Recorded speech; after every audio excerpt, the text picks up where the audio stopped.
بسم الله الرحمن الرحيم الحمد لله نحمده ونستعينه ونستغفره ونعوذ بالله من شرور أنفسنا ومن سيئات أعمالنا من يهده الله فلا مضل له ومن يضلل فلا هادي له وأشهد أن لا إله إلا الله وحده لا شريك له وأشهد أن محمدا عبده ورسوله يا أيها الذين آمنوا اتقوا الله حق تقاته ولا تموتن إلا وأنتم مسلمون يا أيها الناس اتقوا ربكم الذي خلقكم من نفس واحدة وخلق منها زوجها وبث منهما رجالا كثيرا ونساء واتقوا الله الذي تساءلون به والأرحام إن الله كان عليكم رقيبا يا أيها الذين آمنوا اتقوا الله وقولوا قولا سديدا يصلح لكم أعمالكم ويغفر لكم ذنوبكم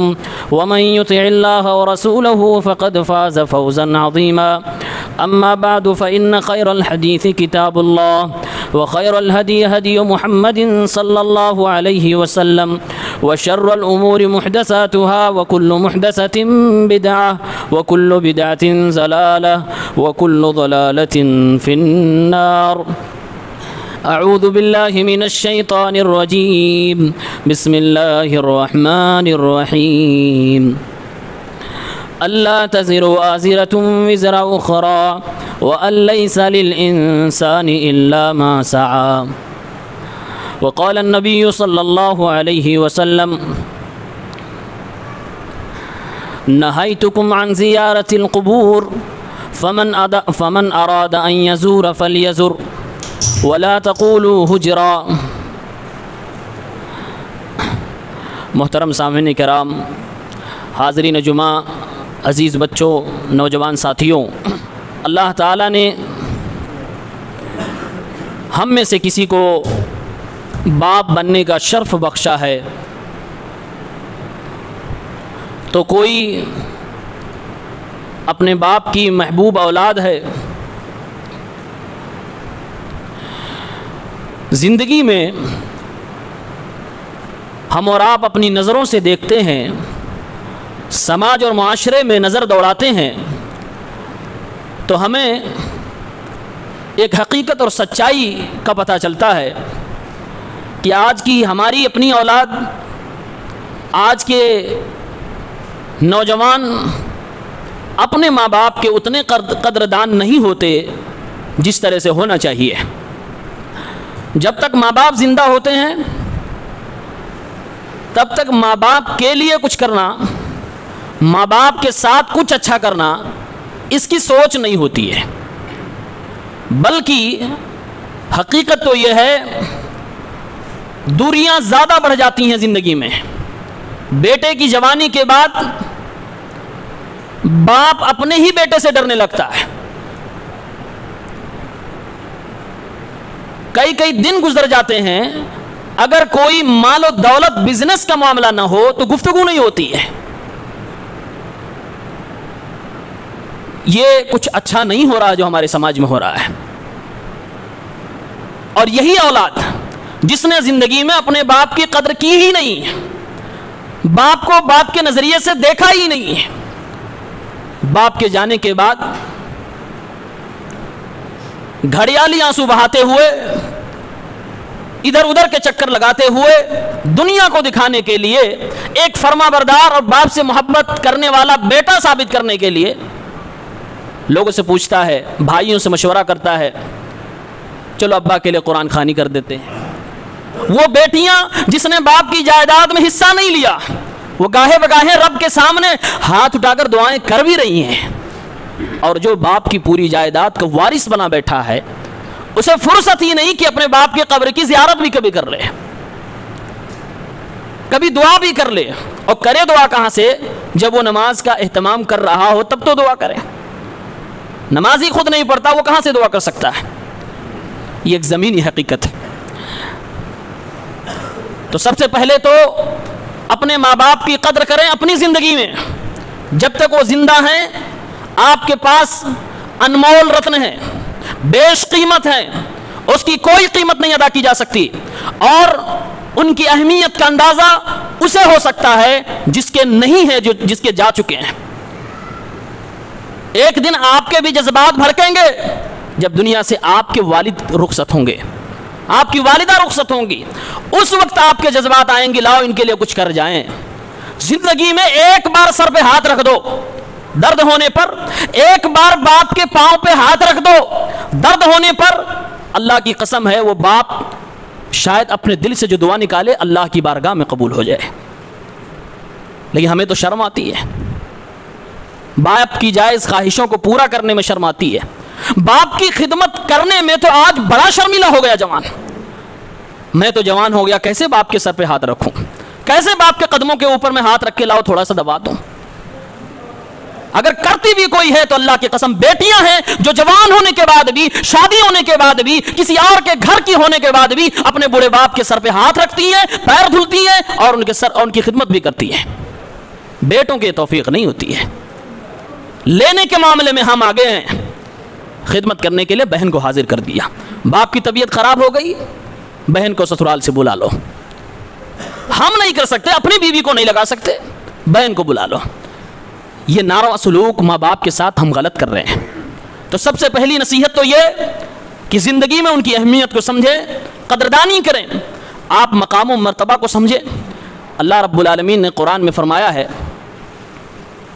اگر تمہارے ماں باپ مشرک بھی ہوں، کافر بھی ہوں، تب بھی تم ان کے ساتھ بدتمیزی نہیں کر سکتے ہو۔